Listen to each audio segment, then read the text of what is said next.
Welcome back to the deep dive. Today we're heading straight to the heart of Southeast Asia. We're landing in Phuket, Thailand. hmm But this isn't your standard travel guide. We're going deep, really deep into the world of ultra-luxury living, what defines it, and what's driving the investment there. Right. And to really get inside this market, we have, I think, the perfect source. Our material today comes directly from Ocean Worldwide. Ah, yes. They're a high-end luxury real estate agency, and they've been on the ground in Phuket since, 2004. So this gives us a real insider's view. That's the key, isn't it? That specialized viewpoint. I mean, their director, Sandro Neal, has spent decades helping literally thousands of families and investors. Wow. So what we get from this isn't just marketing fluff. It's a really focused insider perspective on what they call, and I love this phrase, the pinnacle of opulence. The pinnacle of opulence. Okay, so that's our mission today. We're going to unpack that. We're moving beyond just fancy to understand the actual experience and the real value here. And the source really breaks it down into 5 core ideas. Yeah. First is the living space itself, just unmatched opulence, private pools, all of that. Oh.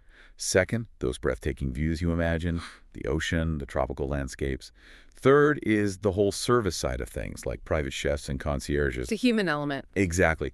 Fourth, these incredible dining and spa experiences.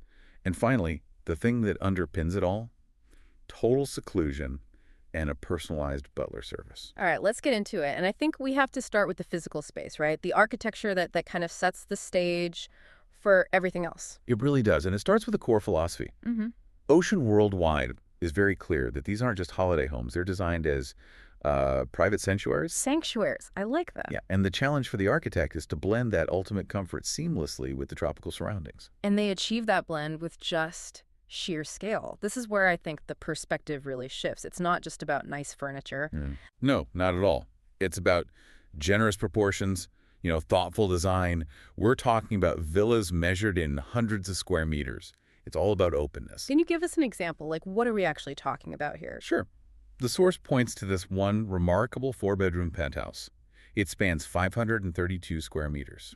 Wait, 532? 532. It has a rooftop terrace, partial sea views. I mean, to put that in perspective, that's bigger than an entire floor of some city apartment buildings. That's incredible. And that size is intentional, right? It's part of the promise. It is. It guarantees distance. Distance between rooms, distance from staff, distance from anyone else. It's a foundation of that promise of privacy. What I find fascinating, though, isn't just the size, but this intentional indoor-outdoor flow they talk about. Oh, absolutely. It's not a house with a pool out back. The designs have these massive glass doors that open up entire walls. So the living room just becomes part of the terrace. Exactly. The living space, the gardens, the private infinity pool, it all becomes one single environment. It kind of creates a frameless picture of the world outside. And that picture is always centered on the view. Always. The view is a non-negotiable asset. These estates are deliberately positioned, often on cliff sides, to capture the most incredible panoramas. So you're looking out over the Andaman Sea or these lush green hillsides. And the source has a great line for it. They call the vista a living, breathing masterpiece. It's not a bonus feature. It's a core part of the investment. Okay, so the architecture creates the sanctuary. But the next layer is ensuring you never have to lift a finger. This brings us to the service, and this is where it gets really interesting for me. This is where the magic happens. Let's start with the food. The personalized culinary journeys. Right, this is way beyond room service. Way beyond. You have a private chef on call, and they're trained in everything from authentic Thai food to sophisticated European dishes. But the key is the logistics. What do you mean? They're not working from a set hotel menu. The chef sources the freshest local ingredients every single day based on what you feel like eating, all in your villa. And someone has to manage all of this. That's the concierge, I assume. That's the dedicated concierge. They are the operational heart of the whole thing. They handle the impossible dinner reservations, the private boat trips. It's more than just booking things, isn't it? It is. It's about anticipating needs. They learn your patterns, so they're making suggestions or solving problems before you even know you have them. That anticipation, that feels like the real definition of luxury. It's the leap from high-end to true ultra-luxury. And you see it most clearly with the personalized butler service. Butlers are available 24/7 if you want them. But the key must be discretion. Total discretion. Their job is to use their deep local knowledge for everything. villa upkeep, dining, booking activities, all while being practically invisible. Your peace is never disturbed. But that raises a question for me. You have butlers, chefs, concierges. How do you maintain that feeling of absolute privacy with staff constantly around? That's a great question.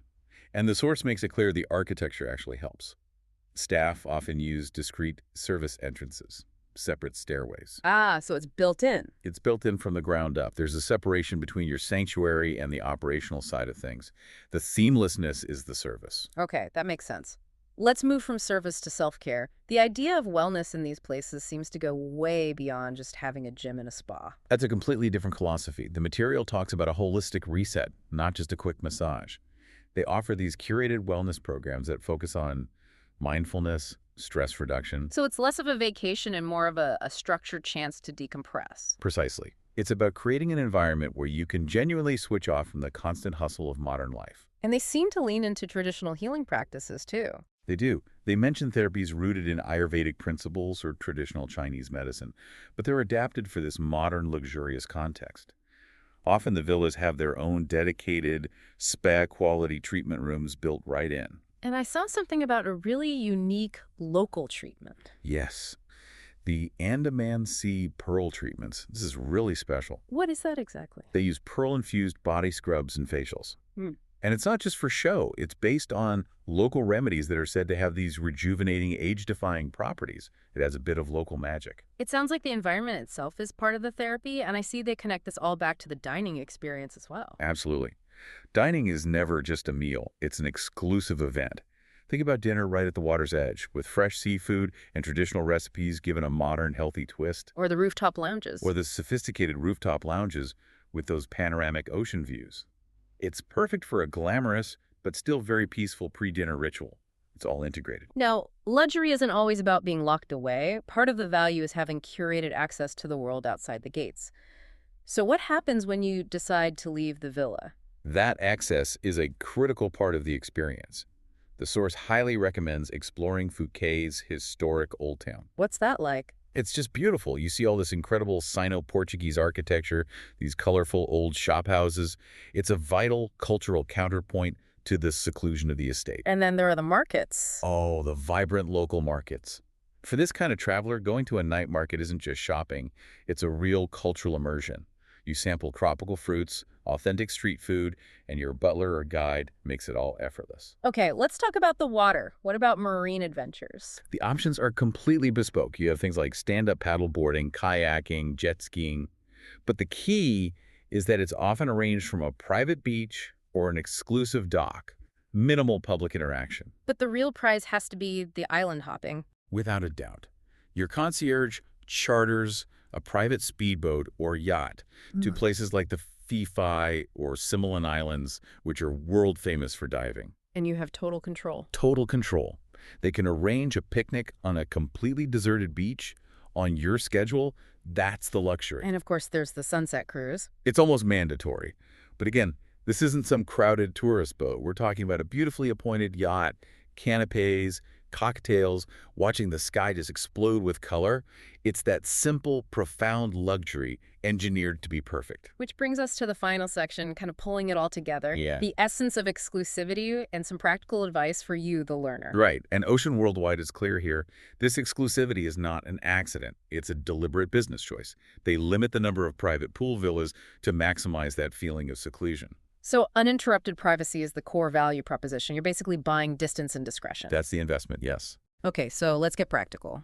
For you listening, if you're actually considering this, either for a stay or an investment, what's the key advice from the source? Timing is everything.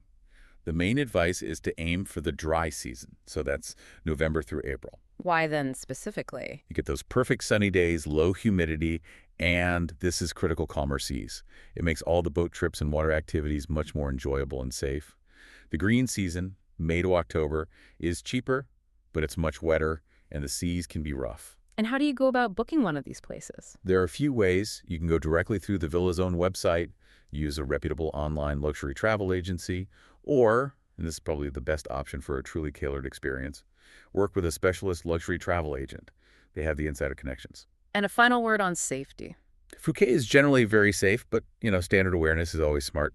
The source really emphasizes that your concierge is your single point of contact for any local concerns. Transportation, recommendations, any issues, they are your security blanket. So, when you put it all together, what does it all mean? It seems the ultra luxury market in Phuket is this very specific blend of total privacy, a service that's built on discretion, and then this effortless access to culture and adventure. It's an experience where every detail is anticipated, not just requested. Right. And from an investment angle, you're not just buying property, you're buying an engineered sanctuary.